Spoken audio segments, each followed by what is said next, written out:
Sa atong unang pagbasa, mga igsuon, gihisgutan ni Moises ang balaod sa Ginoo. Unya gitagaan niya og emphasis nga tumana gid ninyo kining tanang balaod nga akong gisulti kaninyo, nga gipasulti sa Ginoo kaninyo, aron mo mabuhi didto sa inyong yuta nga sudlan katong promised land. Niya kung dili gani ninyo tumanon, mga matay gyud mo. Tinuod ba ni o dili? Tinuod gyud eh. Pareha ng balaod lang nato nga simple kayo kanang traffic light. Sunda ginang green o red. Supaka na. Supaka ba? Labi nag-anhaan ng mga highway. Sige, supaka. Patay yun ka. Bisan lang gani kanang managinot ka, kanang orange, o sa may pasabot ana inig ingong orange, o yellow ba na? Unsa man na? Dagan o honong na? Honong pa na siya, kanang yellow, honong na. Kung ikaw padung na ka mo green, ayaw usag dagan, honong usa. Pero pangandam na kay padung na kamudagan. O ang imo sang gasunod ana red para nimo, gadagan ka, ang warning ana hunong na, ayan na paningkamot og labang. Pero lahi ko no dinis Pilipinas, ang green dagan ka, red hunong ka, ang yellow lumba ta. Mao na mga matay gyud. Supak man yun. Nya ingos Kristo, bisan ang gamayng litras balaod. Pareanang mo ingon si Kristo, ibaligya ang tanan mong katigayunan ug ang halin ihatag ngadtos mga kabos. Kinsay ni tuman ana, taas ang kamot. Mao nang inyong mga naong kusmod kayo. Ngano man, kung tumanon gina nato sa tinud-anay nga pagtuman, musod gyud ang tinuod nga kalinaw, kalipay, kaangayan, hustisya ug kalambuan. Kung tumanon gyud nato ba? Imagine kining ni arong grupuha dinhi, ibaligya ninyo ang tanan ninyong katigayunan ug ang halin ihatag ninyo sa mga kabos. Pila ka kabos ang moarang-arang ang kahimtang? Di ba? Kani pa lang niya, apil na mong monitor diha sa atong online. Pero magsigi ganit tag dili oy naago sa kuy akong panginahanglan, ako gining tigomon og kanisang gidaghanon na og kamo na as online na nagsunod nako mga 240,000 na mong subscriber, mutigom tang tanan para ani pila ka kabos ang wa na kay kanon. Mo na awa mo kasabot. Muna ang pagtuman sa balaod, dili lang matud pa ni Kristo ang litra. Pero apil sad ang iyang espiritu. The letter and the spirit of the law. Muna ningon si Kristo, wa ko moanhi aron pag salikway sa balaod ni Moises, ni anhi ko aron tagaan og hingpit nga kahulugan. Unsa may hingpit nga kahulugan? Nga both letter and spirit of the law tumanon gyud. O unsa may spirit of the law? Unsa man? Nganong naghimo man ta ng balaura? Unsa may espiritu gyud para ni Kristo o para nato mga Katoliko o mga Kristiyanos, mao ni sila ang pipila ka espiritu. Una, tungod sa gugma. Gugma. Kinahanglan gyud nga ipatuman ang balaod uban sa gugma. Ikaduha, hustisya, justice. Dili pwedeng ipatuman ang balaod for your personal gain. Kinahanglan gyud na ay hustisya. Ikatulo, para sa kalinaw. Kalinaw, peace. Kung magpatuman tag balaod nga mo resultas kagubot, dili na siya spirit of the law. Ikaupat, kahiusa, unity. Kung magpatuman tagbalaod nga mo resulta sa division, dili na maayong pagkatuman, di na spirit of the law. Nya, pun-an natos ikalima. Unsa may ikalima?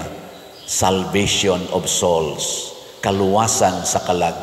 Kung magpatuman tagbalaod nga maimpirno na lang sadta, sumala sa atong doktrina sa simbahan, ayaw na lag ilahos. Kanang same-sex union, makahatag ba na siyag sa tuyo ng spirit? Gugma? Yes, check. Kaya naghigugma ay mo na sila. Makahatag ba naghustisya? Wrong. Nga naman, unsa may hustisya nang dinam na sila manganak? Unsa pa'y sunod? Makahatag ba kalinaw? Posible. Check na lang na siya. Makahatag ba kahiusa? Posible. Check na siya. Katapusan, makahatag ba kaluwasan sa kalag? Wrong. Kung naaga ni usa wrong ani, ang pagpatuman sa balaod, sayop. Basta naalay usa nga wrong, sayop na. Yeah. Kanang niingon si Kristo, kung tamparuson imong pikas aping, ipasagpa lang sang pikas. May ko na be, ato ko nung i-check. Ang sa tuyo na, nagpakita ba gugma? Yes. Ang nahigugma, andam gid nang magpakamatay siyang gihigugma. Ikaduha, naghatag bag kalinaw, samot na, di gyud mo magkagubot. Nga naman, inigpiti ni mo, wag gyud gubot, kayo mong kamubaos. Linaw ra. Nga. Kaduha, magkahiusa ba? Yes. Kaya di man gyud tumubiya ni mo, magsige ra man tong tamparos. Di magkahiusa ra gyud mo, malinaw gyud mo. Nya magkahiusa, ang sa to magkahiusa, ang sa to usa? Hustisya. Yes. Nganong hustisya man? Tungod kay part man na sa imong gisaaran didto simbahan sa kasakit ug sa kalipay, sa kahamugaway ug sa kapito. Sa to pa imong gifulfill ang inyong promise. Hustisya na, pero mukuan ka mo biya kas inyong promise, sama nang moingon ka, akong promise ninyo 20 pesos ang kilos bugas, iglingkod nako. Nya imo nang giusab, aw di injustice na. Di ba? Katapusan, makaluwas ba o kalag? Makawagtang bagsala? Yes. Nga naman, kadtong ni tamparos nimo nga dili jud ka musukol, wa to katakod ang iyang sala nimo, katong iyang anger, katong iyang jealousy, katong iyang pagka-judgmental, wa katakod nimo. Gasige ra kag ingon niya, this cannot change my love for you. Nya sa dihang bunog na kay ka nga wa jud ka musukol, unsa may nahitabo sa imong nagtamparos nimo, naka-realize, nagmahay og nihilak sad og ni luhod pagani og nangayog pasaylo nimo. Nganong niluhod man kay naghigda na magkas bunog nimo, di na makakabarog. Nya pagka humanyag pangayog pasaylo nimo, patay dayon ka. Sa may mahitabo, makonvert to siya. Mausab siya. Wa ginakatakod sa inyong silingan. Nausab ra siya. Nya gilubong rasad ka nga malinaw. O, di ba? Ang saman. Sunod mo na, dili. Uy. Di ganita mong sunod anang pag-implement sa balaod, literally and spiritually, the letter and the spirit of the law, magkagubot gyud ta. Magkagubot. Ang pag-implement sa balaod sa warrant of arrest sa ICC ngadto ni President Rodrigo Duterte, sa tan-aw ninyo, nakapasar ba sa spirit of the law? Ha? Natuman ba ang spirit of the law sa atong Philippine Constitution, sa atong justice system, bisan pagani sa statutes sa ICC? Daghang mga letters diha, gani dili lang yun letters, provisions nga wa matuman matud pa sa gipakita dito sa Senate hearing o sa mga komentaryo sa mga lawyers o mga vloggers. Nakita dito nga sa 1 to 7 nga steps sa Article 59 sa statute sa ICC. Ang number 1 ran o number 7 mo'y natuman, questionable ang 2 to 6. Sa ato sang Philippine Constitution nga nag-ingon, no person shall be deprived of liberty, life, and unsa patong usa? Life, properties, liberty, without due process of law. Daghan kay dihang questions niya sa ato sang justice system nga nag-ingon dili pwede nga ang foreign nga warrant of arrest i-apply sa Pilipinas without the court decision. Kinahanglan usa moagi sa atong korte o niya ang korte nato mo'y mo-issue og warrant of arrest in relation aning foreign nga warrant of arrest, example ICC. Wa gyapon kuno na matuman ingon ang mga balaod nya unsa may resulta. Ang impact dili gugma ang nitubo, anger. Ang mga supporters, di man gud ta kalimod mga igsoon, ang tao na aginay supporter. Ako na ako'y mga supporters, di ba? Kamo supporter mo na ko. Hoy. Yan, namalit na mong slots. Oh, wag yapon. Igo ramos letter, yes, pero ang spirit, wa. Ang spirit, ani, kung supporter mo na ko, palit yung mong slot. At least one slot, 100 pesos. Kanya, kung ang tulo na to ka slots is BF Dag, kaning God's Healing, GHDP, inyo sa nang palitag usa, o ang sa tong usa, haligi para ni ma-HPMM, 100 sana, 700 inyong paliton. Mo na spirit of the law. Spirit of being supporter ni Father Siano. Dili lang kay magsigir mo diag basa niya, katawa-katawa niya, inighuman igingon slot di ay alam na slot so igo ramos letter, wa mo sa spirit. Karon unsa may reaction ang mga supporters ni President Duterte throughout the world, mipakita og negative reaction sa pagpadala niya ngadto sa ICC. Ginamit ang balaod nato dinhi nga gi-accuse sa aning mga supporters nga illegal, pasabot wa motuman sa spirit and letter of the law, illegal, gani gitawag pa ron nila kini og kidnapping sa mga supporters na. Pero sa mga nag-propose nga dakpon si President Duterte, ni gamit po sila sa balaod, ang rason sad nila nga dunas po'y nagsuporta nga balaod ni ini. Pero mailhan na nato kung tinuod ang supporting law na convincing, kay kining ni ang ni-react negatively, masatisfy ang ilang gibati. Mura magwa, ni samot manoon, kada nila explain, musamot manoon, motong paghumag hearing sa Senate, dito gi-explain ang mga side nga nagpa-arrest ni President Duterte, ni-explain sila dito.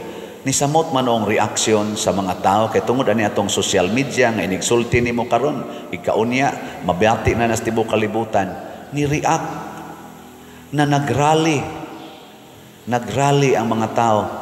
Do naman dihay kanang naghatag og post sa Facebook, Google ba to o Facebook nga akong nabasa, iyang giswayan og kaning tan-aw ang history sa ICC diha sa The Hague.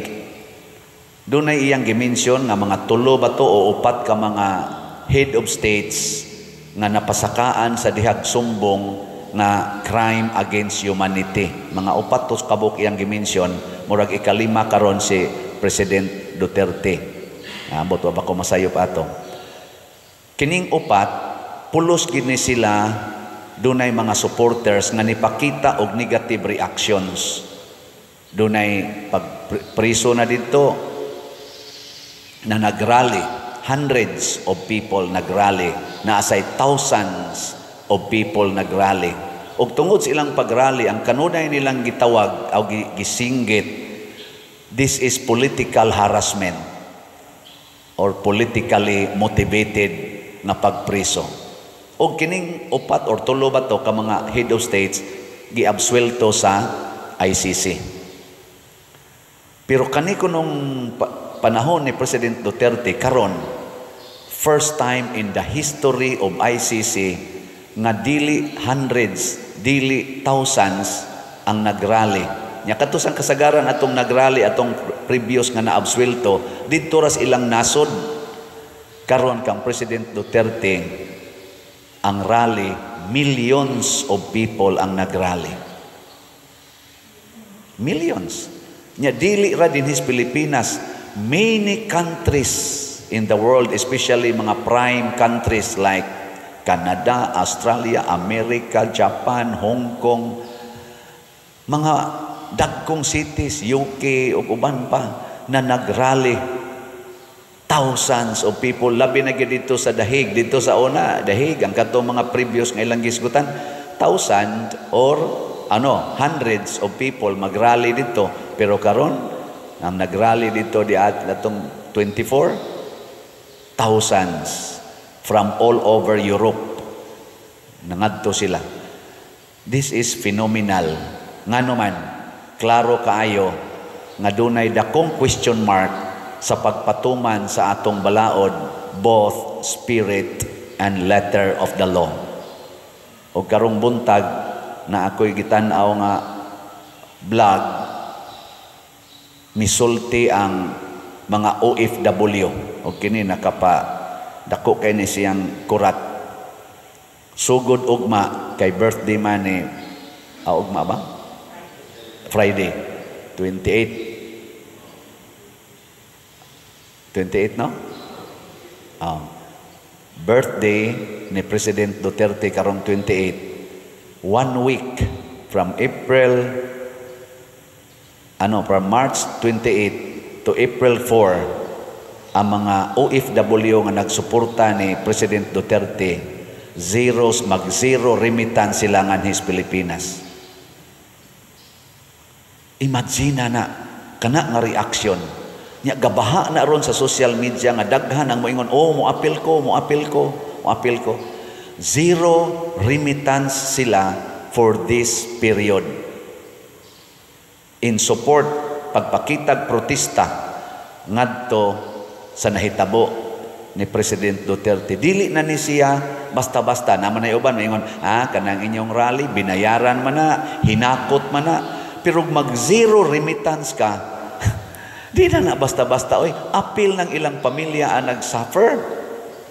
Giunsa nila pag-convince ang ilang pamilya nga, di lang sa mo remit karon kay magpakita tag suporta. Di sa to pa, usa ka OFW, nag-support og 5 ka pamilya or 3 ka pamilya, nya mo agree sa to sila, i-multiply na nimo og pila na sila kabuok sa nagpakita karon dito, dili mo ubos sa 100,000 ka OFW ang nagpakita og suporta ni President Duterte throughout kanang ni rally lang, kanang naalang giskarsada ba. Pero napamanay uban nga wa kaadto didto. Ibutang ta lang og moabot nag mga 300,000 ang mo apil ana. Plus pagyud sa ilang pamilya dire, pila man di ay ka millions of Filipinos are willing to show nga mag-antos mi. Mas may pag mag-antos mi nga wa mi kaon or wa mi budget karon aning mga adlawa kaysa padayono ninyo ang kasakit namo nga ang atong balaod wa ninyo tumana in a literal and spiritual with literal and spiritual satisfaction. Mga igsoon, isip pari, na alarm ko ani ngano man matod pa sa panultihon lagi, Vox Populi, Vox Dei. Sabot mo na? The voice of the people is the voice of God. Kung majority nas mga tao mo tingog na gani, pasabot mo na nay tingog sa Ginoo. O giunsa man pagtingog aning ato mga Filipinos, pinaagi og prayer rally, peaceful gathering, dili inisog, dili revolusyon, kung dili peaceful rally, hunger rally, hunger strike of remittance. Hinaot-unta nga mamati ang atong mga leaders karon. Mamati sa mga tao, mamati sa Ginoo. Dili mo padayon og insist niining mga decisions nga ang resulta maghatag og kadaot, kagubot, panagkabahin-bahin og kasakit sa daghang mga tao.